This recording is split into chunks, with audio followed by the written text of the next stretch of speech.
Hey friends, today I'm here with a wig from Rene of Paris from their MUSE collection. This is more of a fashion collection. The wigs in the MUSE collection come in a lot of fun fashion colors.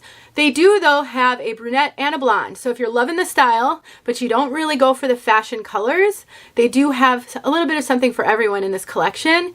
But I'm here for the fashion colors. These are so fun. I have Silky Sleek in the color Icy Petal. We're going to talk about this color. I'm going to show it to you inside and outside, and I'm going to tell you all about this affordable style. If you want to know more, stick around.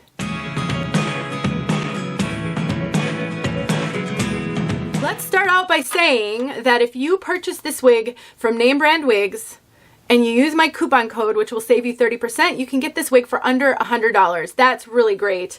For a Rene of Paris wig, this is, high-end brand, and so a fun kind of fashion wig at a great price. I love that so much. Now, Rene of Paris sent me this wig so I could show you all about her. I did reach out to them and told them that I would love to review a few of their pieces in the MUSE collection and share some of the fashion colors, that I haven't had very many opportunities to do that in the past. They were so gracious and they did agree to send me some of their pieces. So I'm partnering with them to bring you this review. I think knowledge is power, and the more information we can have, we can make better decisions. So I'm going to tell you the pros and cons of this piece. Every piece has pros and cons, and I'm going to share everything that I know. Again, I will link it below to name brand wigs because I can save you 30% there, but you can buy this wig at any retailer that carries Rene of Paris. Let's take a look at this one from all sides. Note kind of an A-line cut.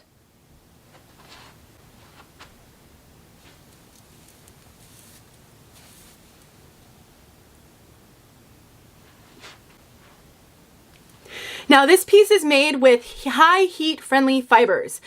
What does that mean? Number one, this is not going to be super shiny. It isn't super shiny. I'm honestly not sure how great my camera is going to pick this up inside because this is so bright. It's just a bright blonde with pink, almost white. And that can sometimes throw the white balance on my camera off. I don't know how to use manual mode, so we'll do the best that we can, but I will get outside and show you this color outside as well. One thing with regular synthetic in a color this light, they can sometimes look very shiny. That's why heat friendly can be better for some colors because you're not going to get that synthetic shine. It almost looks like if your hair has gone white and you've added some baby soft pink highlights, that's what that reminds me of. In addition to being heat friendly, this is a very low density piece. There is not a ton of hair on this one. It's very realistic looking, and there is no poofy, pillowy Permatease. I'm not sure that there's any Permatease on this one. I'm really not even feeling the crimpy fibers that can sometimes be on a wig. So I would say this is very flat to the head, very realistic density, just a fun cut, layers, A-line, a fringe. Now this isn't a full bang, but it can be. If you wanted to trim it up and make it a full bang, you absolutely could do that. I actually have a video where I show you how to take a thinning razor to trim up bangs. It is, in my opinion, the most foolproof way to trim up bangs when you are not a stylist. Because with straight scissors, you can sometimes go a little crazy and like take a big hunk off if you're not super steady or skilled. But with a thinning razor, you don't have to worry about that. Let me actually take this one off since I got those bangs all messed up. I'll fix them up when I put it back on. Basic cap, otherwise known as machine made. So this is where Permatease would live, but it really doesn't have the traditional Permatease. That's a pro and a con, and I'll share with you more about that when I put it back on. We've got ear tabs, soft ear tabs with bendable stays, not an extended nape. We've got Velcro adjusters, and the rest is closed wefted. I like closed wefted wigs. I struggle when the fibers push through the open wefts on some wigs, so I really do like closed wefting. I don't think that little bit of really sheer material adds a whole lot of heat to wearing that wig. Some people may disagree with me. We're all very different, but they use a super soft sheer material that honestly, I think it's still pretty breathable. So for me, not having to deal with fibers pushing through the wefts, or sometimes wefts can be itchy, is worth it to me to have a little bit of extra coverage on my head. And that's coming from someone who runs hot all the time. I have hot flashes. I often have to pause when I'm making these videos because I get so hot. So I know what it's like to be super hot in wigs. I think the difference on a closed wefted cap is negligible at best. All right, let's talk about what I meant by not having Permatease has pros and cons. So on the top here, that's what it looks like. You can see a little bit of the crimpy fibers. That's what I mean when I say it has crimpy fibers, but no traditional Permatease. Because Permatease is very fluffy, almost pillowy, and it can really add a lot of volume to a wig. When a wig has a basic cap like this, they have to use some sort of crimpy fibers or you would see the wefting. So I think they made this as low a density as they could without risking seeing all of the cap and all of the wefting. So that's the balance that some of these companies have when they're trying to make a low density piece with little to no Permatease. How do you avoid seeing the wefts? One way is to make closed wefts, and that really helps when the wind blows. And another way is to just make sure you're being very strategic about how you're sewing that hair on the cap.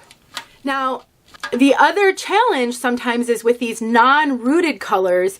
Sometimes you can kind of see that a little bit better than on rooted colors. So if you like darker colors or more rooted colors, maybe this isn't the color for you, that's going to be hidden even more with the darkness. Now you can always add roots to a color. I have a number of videos showing you how to use markers, like furniture markers, copic markers, to add a little rooting and lowlights to a wig. So if you wanted to add a little rooting, that would also give a little bit of a shadow up there, and that could help. It's not terrible, but it's definitely not the most realistic part.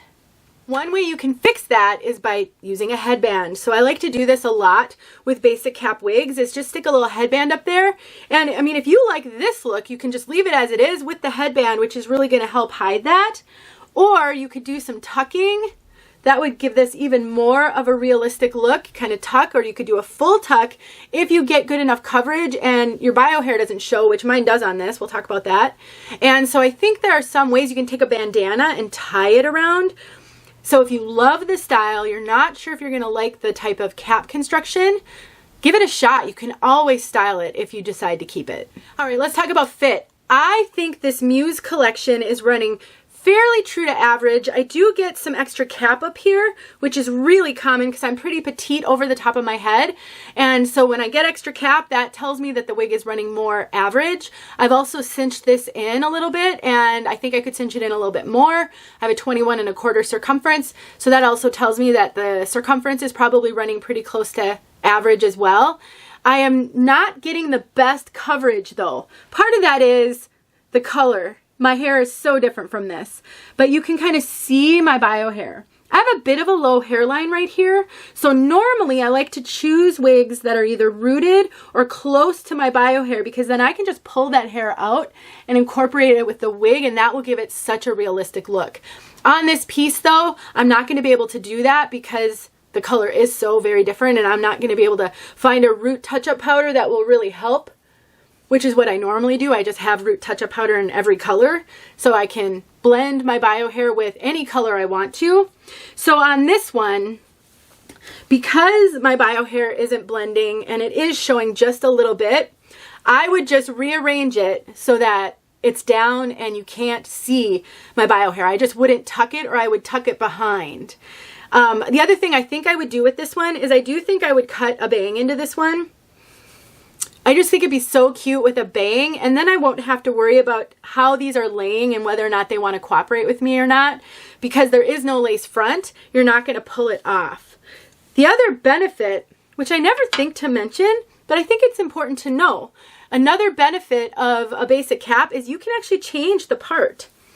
So because there's no monofilament, no mono part, you're not really stuck with what way to part it. You can play around with it. You might need to take a little heat to it to get it to set and maybe stay the direction that you're changing it to, you know, coax those knots a different direction, but you can absolutely do that with a basic cap wig. So overall, I think they did a really fun thing with this piece. I think the density is fun. I think the color, oh my gosh. Like I said, there's a lot of fashion colors on this one.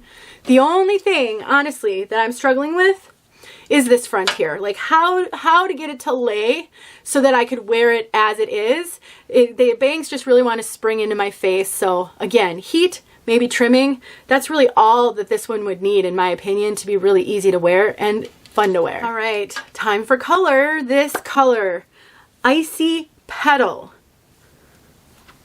Basically, let's see, hopefully if I get out, it'll focus a little bit on this. We've got a beautiful ice white, absolutely ice white color on here. And it has some subtle tones of pastel pink and even a little bit of pale lavender. Very much a pastel color, not an in-your-face pink at all, very pastel.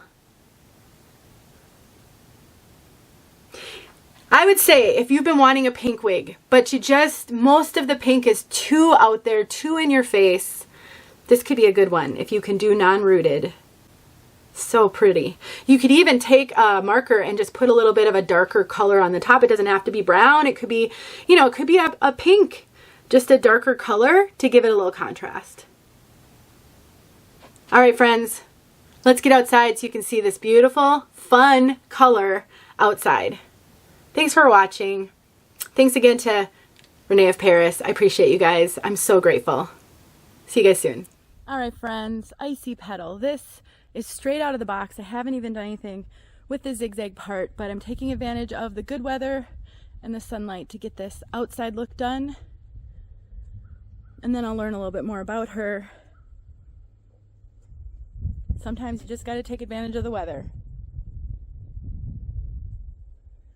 At least you're getting to see what she looks like straight out of the box. No root. Soft pink.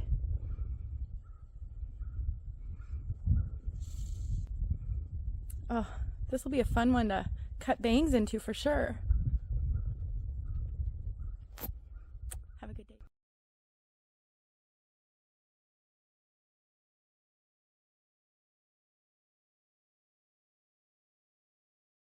Hey friends, thanks so much for watching. Here are a few videos I think you might enjoy. Go ahead and click on one and watch.